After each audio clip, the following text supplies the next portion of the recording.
Assalamualaikum warahmatullahi wabarakatuh. Kali ini kita akan mempelajari tema 2, selalu berhemat energi.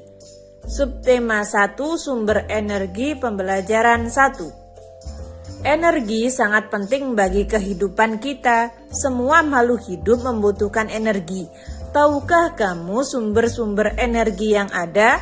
Ayo kita pelajari. Matahari memiliki peran yang besar dalam kehidupan karena merupakan sumber energi terbesar di bumi. Panas matahari berpengaruh terhadap aktivitas manusia dan makhluk hidup lainnya di bumi.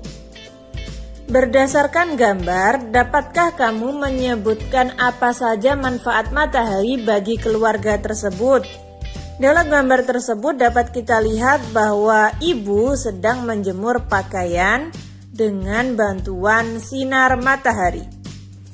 Apakah kamu dapat menyebutkan contoh-contoh kegiatan lain tentang manfaat matahari bagi kehidupan kita sehari-hari? Salah satu manfaatnya adalah yang pertama menyehatkan tulang, yang kedua pembangkit listrik, dan yang ketiga pembuatan garam. Sebenarnya matahari mempunyai banyak sekali manfaat, tetapi saya di sini hanya menyebutkan 3. Matahari sebagai sumber energi terbesar memancarkan panas dan cahayanya ke bumi. Cahaya matahari menerangi bumi sehingga kita dapat melihat semua makhluk hidup dan benda di siang hari. Panas matahari mengakibatkan adanya kehidupan di bumi. Bacaan ini akan mempermudah kalian memahami berenergi dan bisa menjawab pertanyaan yang ada di buku. Silahkan dibaca.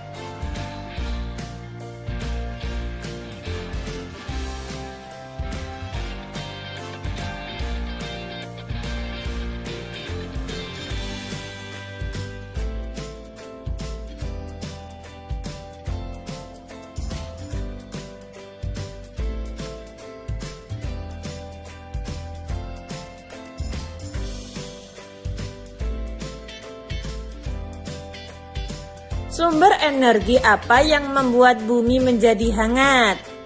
Apa? Ayo jawabannya. Benny ingin membuktikan panas bahwa matahari sebagai sumber energi yang penting untuk kelangsungan makhluk hidup. Ayo kita bantu Benny untuk membuktikannya. Lakukan percobaan ini di luar kelas.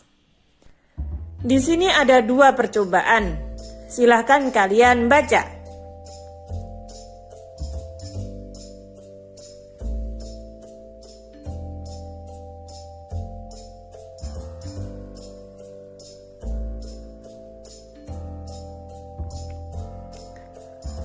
Perbedaan antara percobaan 1 dan percobaan 2 adalah percobaan 1 di tempat yang panas, sedangkan percobaan 2 diletakkan di tempat yang teduh. Setelah itu kalian buat hasil percobaan seperti ini. Percobaan 1 di tempat yang panas, yaitu dengan menggunakan sinar matahari. Percobaan kedua di tempat yang teduh. Nah, di sini saya akan memberi contoh. Sapu tangan ketika 15 menit masih basah. Ketika 30 menit mulai sedikit mengering. 60 menit kering. Sedangkan pada percobaan di tempat yang teduh, sapu tangan 15 menit masih basah. Kalian lanjutkan sendiri. Silahkan melakukan percobaan. Apa ada perbedaan antara benda-benda yang dijemur di bawah sinar matahari dan yang diletakkan di tempat teduh? Pasti berbeda. Ketika dijemur di bawah matahari, maka benda-benda tersebut akan cepat mengering. Berbeda ketika diletakkan di tempat yang teduh. Lalu kalian buat laporan kegiatan percobaan seperti ini. Nama percobaan, perubahan energi, tujuan percobaan, mengetahui perubahan yang dihasilkan oleh energi. Alat-alatnya silahkan kalian isi. Tadi ada sapu tangan, tisu, kertas, Langkah-langkah kerjanya juga silahkan diisi. Selamat mengerjakan.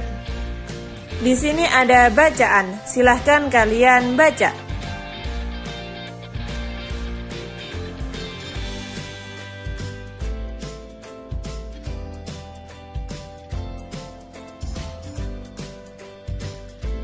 Setelah kalian baca, tuliskan gagasan pokok dari bacaan tersebut.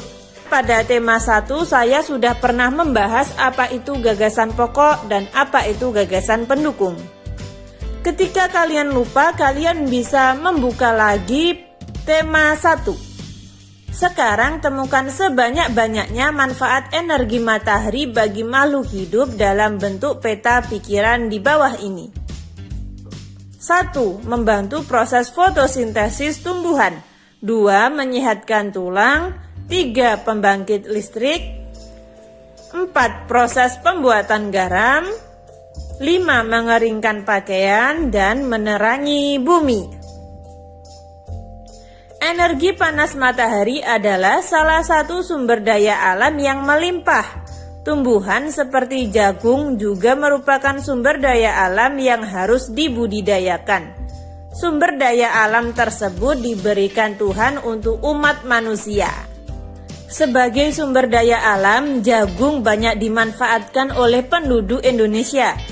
Salah satunya adalah dengan mengolah dan menjualnya. Amati gambar berikut dan sampaikan hasil pengamatanmu kepada teman di sebelahmu. Ada bacaan, silahkan kalian baca.